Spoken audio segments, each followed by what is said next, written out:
دین کا ہوتا تو یہ خالی ہندوستان نہیں بلکہ پوری دنیا کے اندر ایک انقلاب پیدا ہو گیا، اور وہ انقلاب پیدا ہو گیا تھا، وہ یاد تازہ ہو جاتی جو رسول اللہ صلی اللہ علیہ وسلم کے دور میں رہا کرتی تھی، صحابہ کرام کے دور میں رہا کرتی تھی.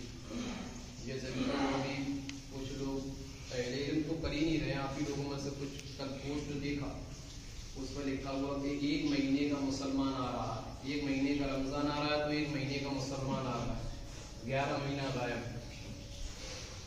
آج پوری دنیا کے اندر اگر مسلم سماج پسماندہ ہے، پچھڑی ہوئی ہے، پچھڑے ورگ میں ہے، آج پوری دنیا کے اندر جو گنتیاں نہیں ہو رہی ہیں یا پریشانیوں کا سامنا کرنا پڑ رہا ہے، مصیبتوں کا سامنا کرنا پڑ رہا ہے، آج جو دعائیں گڑ گڑا کر رو رو کر پوری امتی مسلمہ کر رہی ہے، اس کی سب سے بڑی وجہ یہ کہ ہم لوگوں نے نماز چھوڑ دی.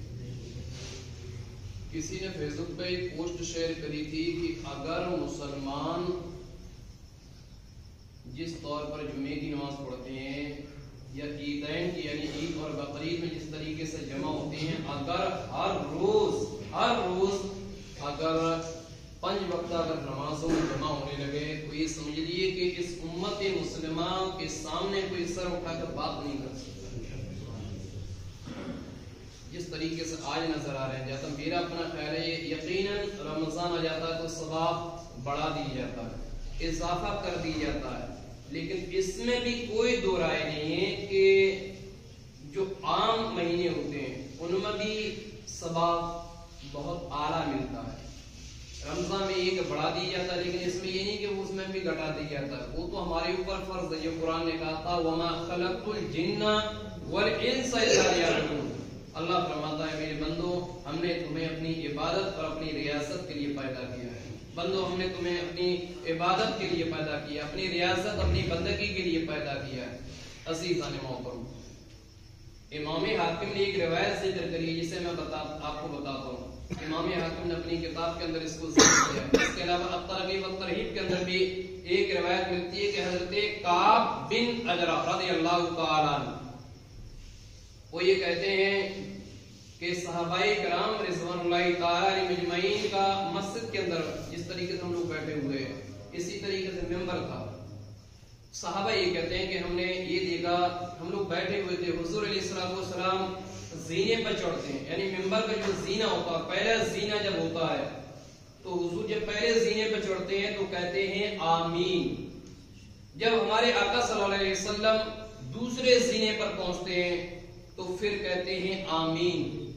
جب تیسرے زینے پر ہمارے آقا صلی اللہ تعالی علیہ وسلم تیسرے زینے پر پہنچتے ہیں تب بھی کہتے ہیں آمین. جب یہ 3 بار آمین ہو جاتا ہے اس کے بعد ہمارے اور آپ کے آقا صلی اللہ علیہ وسلم جب زینے سے نیچے اترتے ہیں، صحابہ کرام رضوان اللہ تعالی علیہم اجمعین نے عرض کیا یا رسول اللہ علیہ الصلوۃ والسلام، ابھی آپ نے 3 بار آمین کہا ہے، پہلے زینے پر چڑھے جب بھی آمین کہا ہے، دوسرے پر چڑھے ہیں جب بھی آپ نے آمین کہا ہے، تیسرے زینے پر چڑھے ہیں جب بھی آپ نے آمین کہا ہے. یا رسول اللہ اس آمین کا معاملہ کیا ہے، اس کے اندر کیا حکمت پوشیدہ ہے، کیا راز ہے، کیا مصریت ہے؟ میرے آقا نے فرمایا کہ اے میرے صحابہ، اگر تم جاننا چاہتے ہو تو سن لو.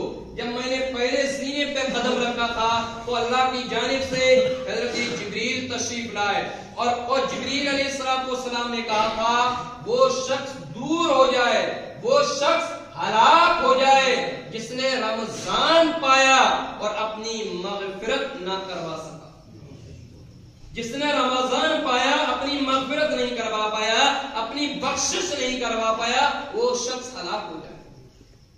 پھر میرے آقا کریم صلی اللہ تعالی علیہ وسلم ارشاد فرماتے ہیں جب میں نے دوسرے زینے پہ قدم رکھا تو پھر جبریل نے کہا کہ وہ شخص دور ہو جائے، یعنی وہ شخص ہلاک و برباد ہو جائے. یا رسول اللہ کہ جس کے سامنے آپ کا ذکر کیا جائے، آپ کا ذکر ہو اور وہ شخص آپ پر درود نہ بھیجے، وہ شخص بھی ہلاک ہو جائے.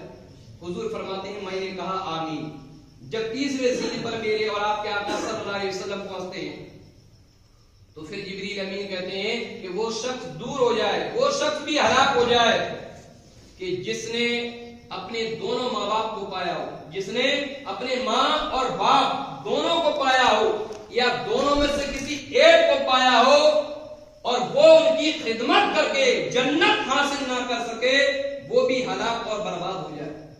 امام حاکم نے خاص طور سے اس کو اپنی روایت کے اندر داخل کیا ہے۔ اس کے علاوہ ترغیب و ترہیب کے اندر ان تین چیزوں سے کیا سیکھا کہ رمضان پایا، بخشش نہیں کر پایا، حضور پاک کا نام سنا اور صلی اللہ علیہ وسلم یعنی درود پاک نہیں پڑھا۔